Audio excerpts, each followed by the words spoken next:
ಕರ್ನಾಟಕ ಪರೀಕ್ಷಾ ಪ್ರಾಧಿಕಾರ KCET ವಿದ್ಯಾರ್ಥಿಗಳಿಗೆ ಇವತ್ತೊಂದು ಗುಡ್ ನ್ಯೂಸ್ನ ಕೊಟ್ಟಿದೆ. ನೋಟಿಫಿಕೇಶನ್ ರಿಲೀಸ್ ಮಾಡಿದೆ. ಡಾಕ್ಯುಮೆಂಟ್ ವೆರಿಫಿಕೇಶನ್ಗೆ ಒಂದು ಲಾಸ್ಟ್ ಡೇಟ್ನ ಕೊಟ್ಟಿದೆ. ಸೊ KCET ವಿದ್ಯಾರ್ಥಿಗಳು ಈಗ ಅಪ್ಲಿಕೇಶನ್ನ ಅಪ್ಲೈ ಮಾಡಿದ್ದೀರಾ, ಬಟ್ ಕೆಲವು ವಿದ್ಯಾರ್ಥಿಗಳು ಕ್ಲೈಮ್ ಮಾಡಿದ್ದೀರಾ, ಬಟ್ ಅದು ನಾಟ್ ವೆರಿಫೈಡ್ ಅಂತ ಬರ್ತಾ ಇದೆ. ಕ್ಲೈಮ್ಡ್ ಸಕ್ಸಸ್ಫುಲಿ ಅಂತ ಬಂದಿಲ್ಲ. ಅಂತಹ ವಿದ್ಯಾರ್ಥಿಗಳು ಈಗ ನೀವು ವೆರಿಫಿಕೇಶನ್ನ ಮಾಡಿಸ್ಬೋದು. May 21 is the last date. ಈ ತಿಂಗಳ 21 ಲಾಸ್ಟ್ ಡೇಟ್ ಆಗಿರುತ್ತೆ. ಅದಕ್ಕೆ ನೀವು ಯಾರು ಡಾಕ್ಯುಮೆಂಟ್ನ ವೆರಿಫಿಕೇಶನ್ ಮಾಡಿಸ್ಕೊಂಡಿಲ್ವೋ ಅಂತಹ ವಿದ್ಯಾರ್ಥಿಗಳು ವೆರಿಫಿಕೇಶನ್ನ ಮಾಡಿಸ್ಕೋಬೇಕು. ಸಪೋಸ್ ಕೆಲವು ವಿದ್ಯಾರ್ಥಿಗಳು ರೂಲ್ ಸರ್ಟಿಫಿಕೇಟ್ನ ಕ್ಲೈಮ್ ಮಾಡಿದ್ದೀರಾ, ಕನ್ನಡ ಮೀಡಿಯಂ ಕ್ಲೈಮ್ ಮಾಡಿದ್ದೀರಾ, ಲಿಂಗಾಸ್ಟಿಕ್ ಹಾಗೆ ಮೈನಾರಿಟಿ ಈ ಕೆಲವು ಕೋಟಾಗಳಿಗೆ ಕ್ಲೈಮ್ ಮಾಡಿದ್ದೀರಾ, ಬಟ್ ಕೆಲವು ವಿದ್ಯಾರ್ಥಿಗಳಿಗೆ ಸಕ್ಸಸ್ಫುಲಿ ವೆರಿಫೈಡ್ ಅಂತ ಬಂದಿದೆ. ಅಂತಹ ವಿದ್ಯಾರ್ಥಿಗಳು ಕರೆಕ್ಟಾಗಿ ಕಳಿಸ್ಕೊಳ್ಳಿ. ಅಂತಹ ವಿದ್ಯಾರ್ಥಿಗಳು ವೆರಿಫಿಕೇಶನ್ ಮತ್ತೊಮ್ಮೆ ಮಾಡಿಸೋ ಅವಕಾಶ ಇಲ್ಲ. ಮಾಡ್ಸಕ್ ಹೋಗಬೇಡಿ.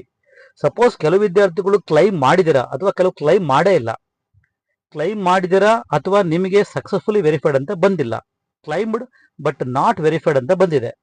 ಅಂತಹ ವಿದ್ಯಾರ್ಥಿಗಳು ಈಗ ನೀವು ವೆರಿಫಿಕೇಶನ್ ಮಾಡಿಸ್ಕೋಬಹುದು. ಅಥವಾ ಕೆಲವು ವೆರಿಫಿಕೇಶನ್ ಮಾಡಿಸ್ಕೊಂಡೇ ಇಲ್ಲ, ನೀವು ಅಪ್ಲೈ ಮಾಡಿದಿರಾ ರೂರಲ್ ಕೋಟಾಗೆ, ಕನ್ನಡ ಮೀಡಿಯಂಗೆ, ಲಿಂಗಾಸ್ಟಿಕ್ಕು, ಮೈನಾರಿಟಿ ಈ ತರ ಕೆಲವು ಕೋಟಾಗಳಿಗೆ ಅಪ್ಲೈ ಮಾಡಿದಿರಾ, ಬಟ್ ಸಕ್ಸಸ್ಫುಲಿ ವೆರಿಫೈಡ್ ಅಂತ ಬಂದಿಲ್ಲ. ಅಂತಹ ವಿದ್ಯಾರ್ಥಿಗಳಿಗೆ ಈಗ ಒಂದು ಕೊನೆ ಅವಕಾಶ ಕೊಟ್ಟಿದೆ KA. ಅಂತಹ ವಿದ್ಯಾರ್ಥಿಗಳು ನಿಮ್ಮ ಹತ್ತಿರದ, ನಿಮಗೆ ಯಾವುದು ಹತ್ತಿರ ಇದೆಯೋ ಅಂತಹ ಗೌರ್ಮೆಂಟ್ ಕಾಲೇಜ್ಗೆ ಹೋಗಿ ಡಾಕ್ಯುಮೆಂಟ್ಸ್ನ ವೆರಿಫೈ ಮಾಡ್ಕೋಬೇಕು.